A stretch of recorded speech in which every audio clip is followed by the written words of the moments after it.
everybody. Welcome to, what is this? Episode 3 of Season 2 of Red Wings Rant. Today on the docket, we've got the NHL returning with a 56-game season. We've got how that's going to affect the Detroit Red Wings, who's going to be on the roster. We're going to be drinking the Gingerbread Cookie Milkshake Stout today from Rochester Mills, 12 Days of Christmas. And Mike has a Who's That Pokémon? I hope Mike's not too sad that he's still muted right now. I didn't tell him this is how I was going to do it. But before we jump into all that fun stuff, check out this show on the Hockey Podcast Network.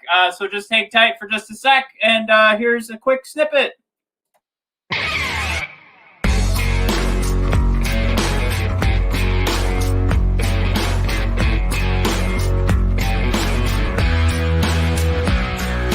Hello and welcome. My name is Brad Lieb. I am a former professional hockey player, and this is the Life After Hockey podcast. This is the place where I'll be interviewing former players and exploring their life after hockey journeys, including their successes, challenges, and the causes that they are passionate about. So please join me on the Hockey Podcast Network every Saturday for new episodes, and follow me on Twitter at Brad M. Lieb for all my podcast updates. And until then, keep going and enjoy your life. Perfect. First shot. Let's go, Life After Hockey. Okay, looks like somebody didn't finish editing that one. That's my new favorite thing.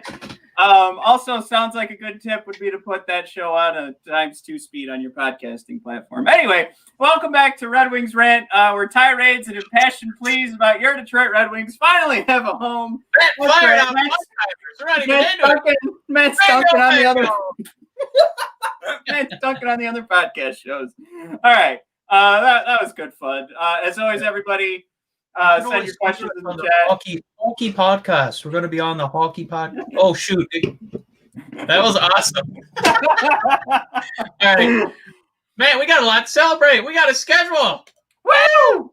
And it only came, 2 weeks after the NBA was ready to go? And at 66% capacity of the NBA. Yeah! Woo! Also kind of a bummer too. We don't have an actual game to look at. We just have a day. We just around then, hopefully, fingers crossed. It still seems like they just kind of punted. We could still get to the 13th and find out. Well, whoops, we forgot to do one of the COVID checks, so we're going to push it to February. I remember. I think of Lord of the Rings when the hobbits were stolen, and Aragorn and Gimli and Legolas went running on foot. Let's go! We got time is of the essence. We got to start going, and they just start running. That for me is the NBA. The NHL is more like the Ents, who barely could say their names, without 6 hours passing by. So it feels a lot like that. Not very much being done. A lot of old bearded trees running our beloved National Hockey League, Matt. And they've decided to play 56 games. So, 58 off the table. Let me just say that right now. Okay, 56 maybe. They're still playing that game to catch up so that the next season starts on time. I don't know. Mike, this was your dream. Right? This was your dream start time. You said the NHL should start. Christmas present. I wanted to start with the NHL and make it synonymous. All right? Holidays, cheer, hockey. Okay. That's true. Maybe 2 weeks late. But I just around that time you wanted it to be winter meant hockey started as opposed to early fall. I would almost like a reverse snow day, right? Like there's too much snow, you can't go to school. It's almost like Batman should be waiting for the first snow to drop, and then the puck drops. Like he's looking out the window. Bam, let's get these games in the can. We're going to start in the winter, official winter. December's not really winter. It's, late December, January, February, I guess. And, we've made one move. We have not talked. I still haven't seen an update on if we're going to realign the divisions, though. I think they have to. It's the what is it? The latest breaking news or whatever. So it's not breaking news.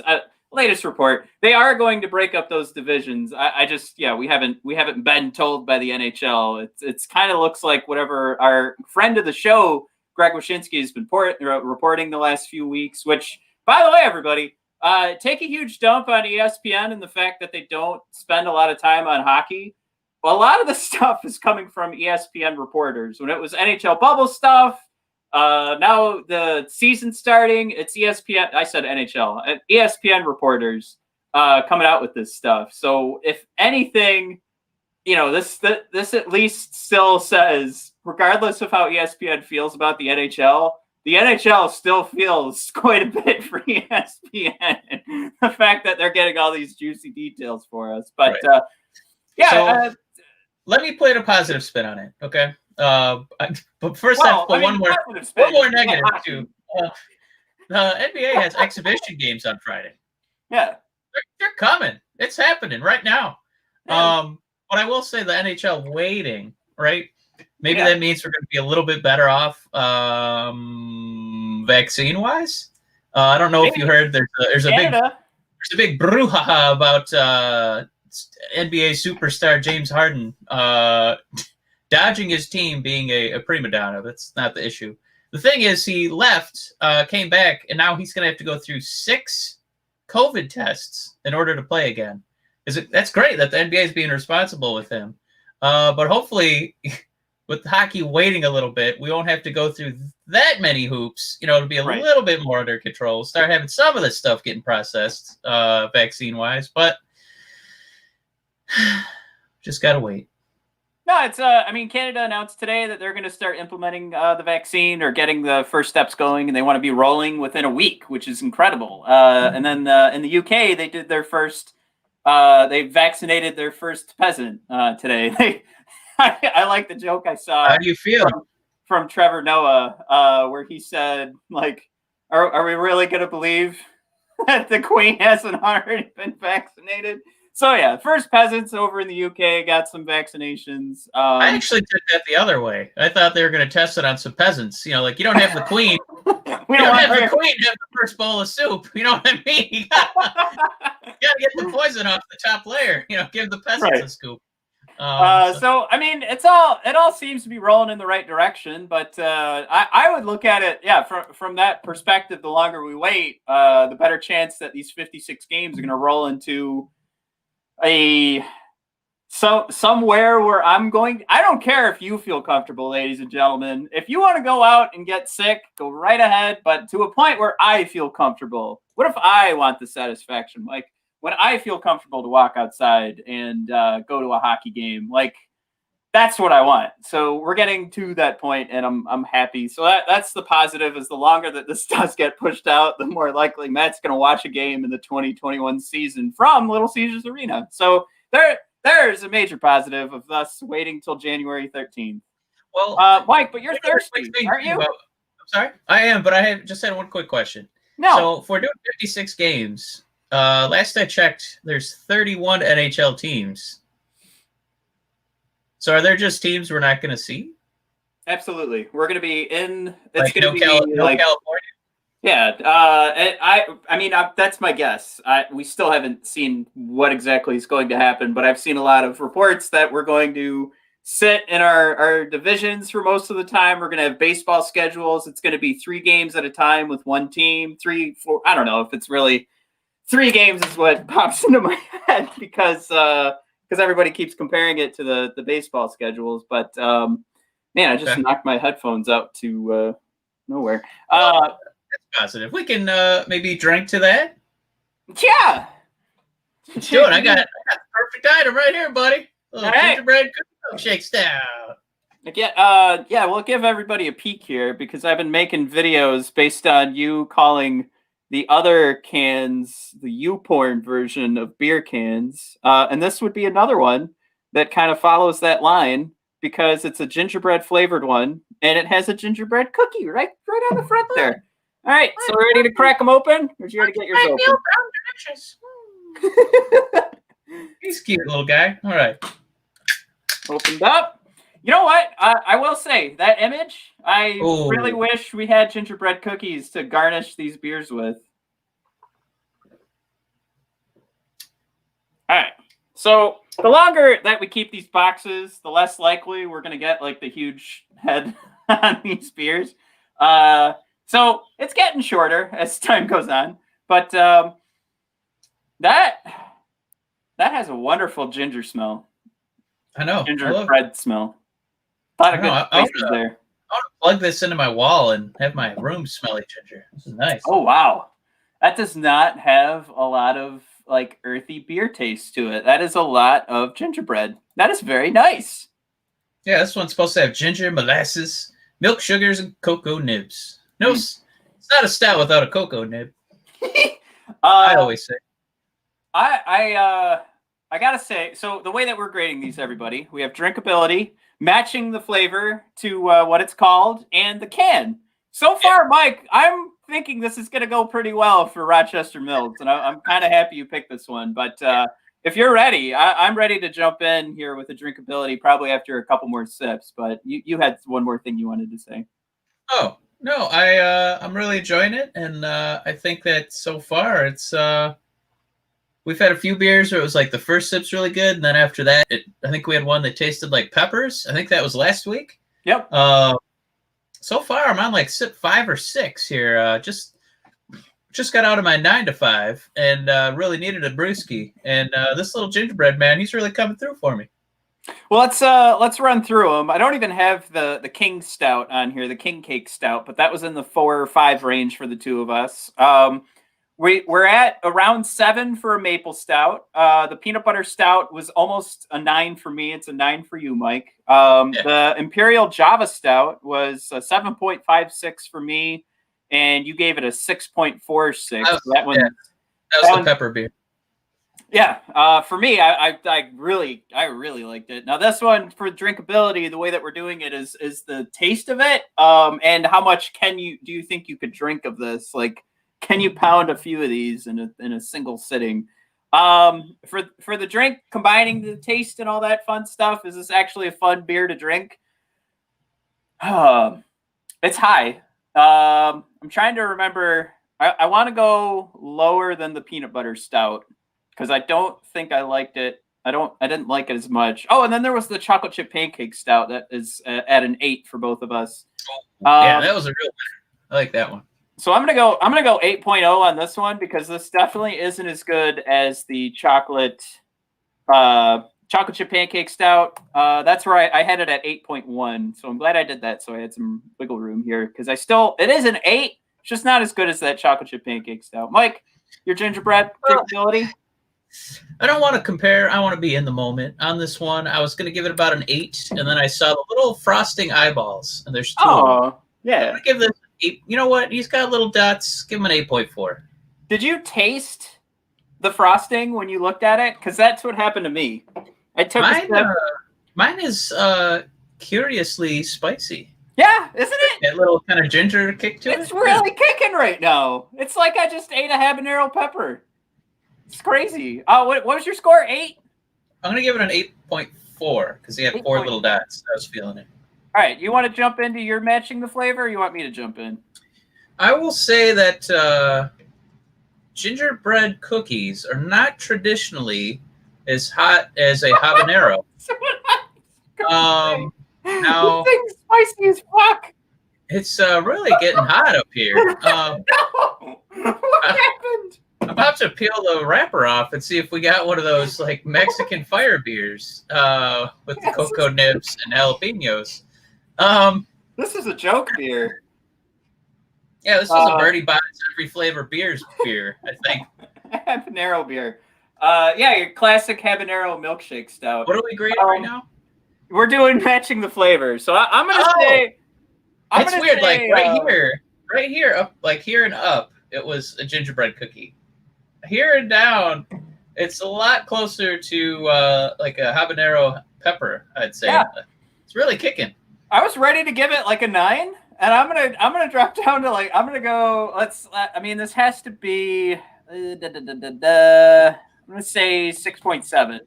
Maybe we just haven't had a gingerbread cookie in a while. Yeah, everybody, are gingerbread cookies supposed to be burn your mouth spicy? These are hot as fuck. Yeah. Mike, what do you got for your matching the flavor? As far as matching this little man, I'm gonna give it a 1. Okay. It doesn't taste like a cookie to me. This tastes like hot peppers. All right, and then the can. Now, we were complaining last week about when it's too in your face with the can, but we still gave the peanut butter stout a 9.5 because this guy's so happy to like be dissolving in this beer. Oh yeah, yeah. Like I'm really gonna go. I'm gonna go high on this one. So this is really gonna push this push this beer through the roof. But I'm gonna go. I'm gonna go 9.4 on the can. I'm gonna say that when you're perusing the craft beer section at your local grocery store, and you see this poor guy. If you don't want to make out and give a hug to this cute little bugger here, I don't know what to tell you. I'm giving this a 9.9. He is adorable. Whew, man, you saved your gingerbread score, Mike. You were going to be in the 5s, so you've got a 7.22, Mike, and I've got an 8.02. So we have to say this is the second best beer we've had out of this box so far. Wow. Based on the scores. I don't know. I think maybe it's just that emotional connection with this cute little gingerbread cookie. Look at him. I think maybe there's some of this, like there's probably some room for this to have maybe a worse score than some of the other beers on there. But right now, I think matching the flavor, it did quite a bit. It's just, it dropped down. It's kind of layered. I got down here already, and it's kind of sweetening up again. Well, this will be interesting to see how the rest of the show goes, because I think we should update everybody. You're going to say it's going to be interesting to see how this comes out of my body later. Well, no, it's going to hurt. We know, yeah, geez, you just cross your fingers and hope there's no blood. All right, moving on. So that wraps up the 12 Days of Christmas. So that is officially, or so far, I should say, the second place beer on my list. Mike, I was wrong. It's actually the fourth place beer on your list. So not doing as hot as I thought, but I mean, it's around an 8 range. That's pretty good. And we only have a few beers left. So 4 more episodes, and then we'll be able to kind of count down our top 12 beers out of this box. Yeah. But Mike, some other numbers to jump into here for the Detroit Red Wings. Mike, it's been 275 days from this moment since we've actually watched a Red Wings hockey game. By the time this next season starts, it's going to be 309 days between games. Do you think that it's for any team that didn't make the playoff bubble, should they get some extra preseason? Should there be a little play-in tournament? Like, let's say it's like one of those college basketball tournaments at the beginning of the season that mean absolutely nothing. But let's put something in there. Give them a little tournament. I do feel like I like your idea a lot. What I was thinking of too is like, the Red Wings were historically horrible last season. Yeah, but we've had such a withdrawal. It doesn't feel like it's going to be a burden to watch them again. It's going to be a treat. Like, oh boy, hey, hockey's back. So I think we're going to be a little bit more forgiving. Now we're starting to, really show Yzerman a lot of gratitude and give him a lot of credit for his drafting and his shrewd free agent maneuvers. And I think it's really going to be a welcome relief, even if we lose a couple out of the gate, because I think people are just buckling in for a lot of losses, and I think they're ready to be part of this rebuild. So I think this is almost like a perfect situation for a GM taking over a bowl of diarrhea. So here's the bad news though with the season starting, and I will agree too with your sentiment there that this is all good news. Like we could go 0-56, and it's still going to be a joy to just have hockey to watch again. But maybe the only bad news to come out of this is all those SHL players that we've been gushing about over the last few weeks. When asked today, Blashill said every Red Wing that's in Europe is coming back to play, except everybody in the SHL, because the agreement was they have to play the whole season if left alone. So you get the player development, but you don't get to see them in a Red Wings jersey, possibly. If their season ends and there's still some time left over in Detroit, of course they're going to bring them on over. But to start the season, that means no Moritz Seider and no Joe Veleno. And I doubt that we would have seen Lucky Luke, but Lucky Raymond, Lucky Lucas Ray Beam Raymond probably wasn't going to make that opening night roster. It would be my first guess, but definitely not going to happen because of those SHL rules. Some more bummers would be Jonathan Berggren and Theodore Niederbach. I definitely don't think Niederbach was going to make it, but just in case there was that potential, also not going to happen because of the SHL relation there. So here's the thing. I think there's going to be a lot of people that are super upset that we're not going to get Seider on a roster. I think if you looked at everybody's opening day predicted rosters, Moritz Seider was on there, especially even last season. Everybody said, nope, you're in Grand Rapids, then he's up in Detroit. No question about it. I still think it's fine.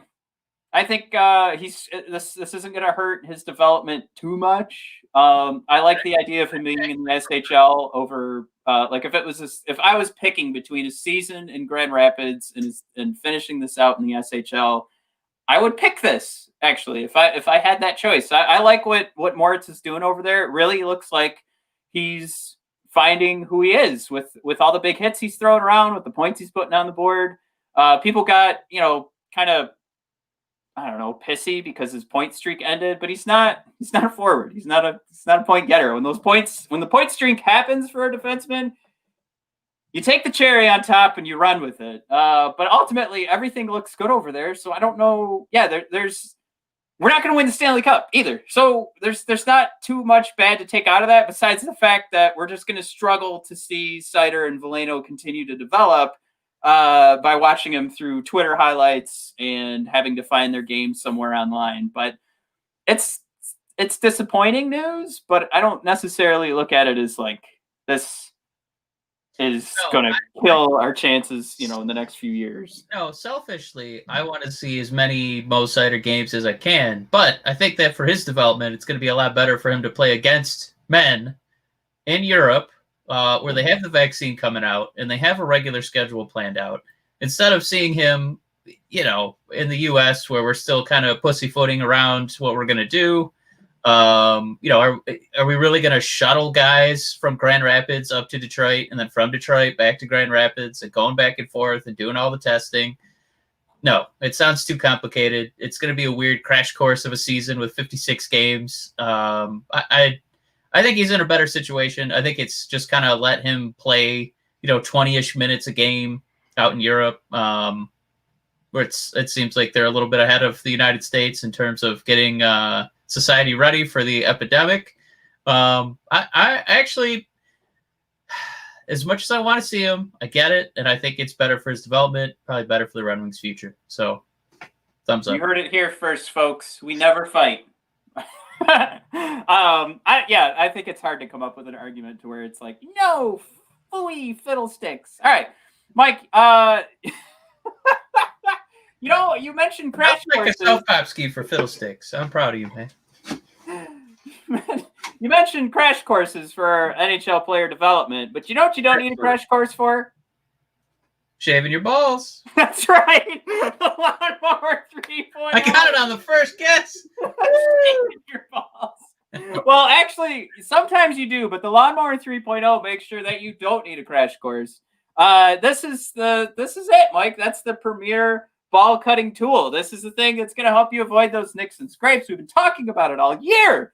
How great it is for the old twigs and berries, or the twig and berries. I do not have multiple dicks. Exactly. Just the one. Boulders. I don't know about twig and berries. Just a blade of grass and a couple of acorns. Lighten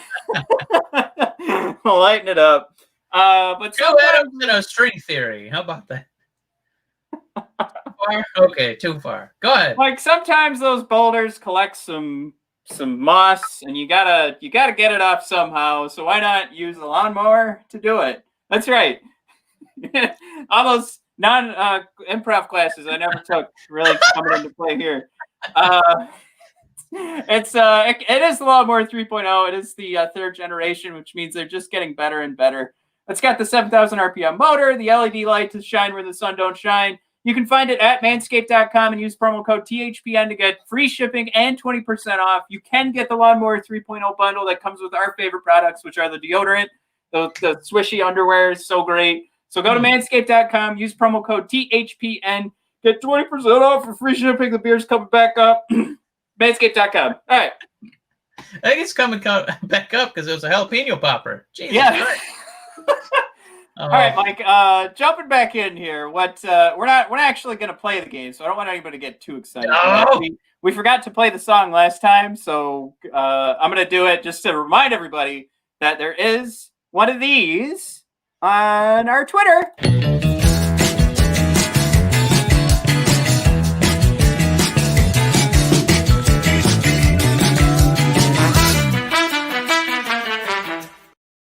That's right, ladies and gentlemen, you get to be the GM. I said it a second ago, but I was muted during the commercial. Go ahead.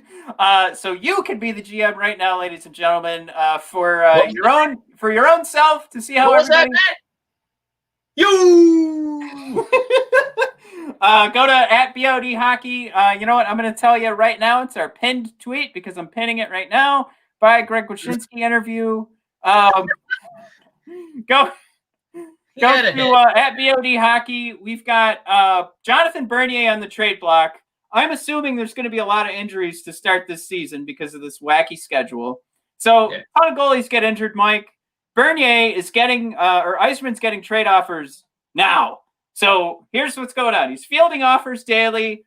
Which one should he take? A second and forward prospect, a second round pick. Could be 2021, 2022. A second and a top 50 goalie prospect, a second in 2021 and 2022, or hold out till the trade deadline. Well, I don't want to get too far into it, man. I don't want to ruin it for the weekend. Right now, what's absolutely crushing it is a top 50 goalie prospect coming in with a second. So I will say the tough thing about those goalie prospects, a lot of them don't pan out and they take forever to develop. So it's one of those things where, like in my head, all right. I said we weren't going to say where we're leaning, but that's kind of where. Don't do it, man. That's you Henley wearing son of a gun. What are you doing?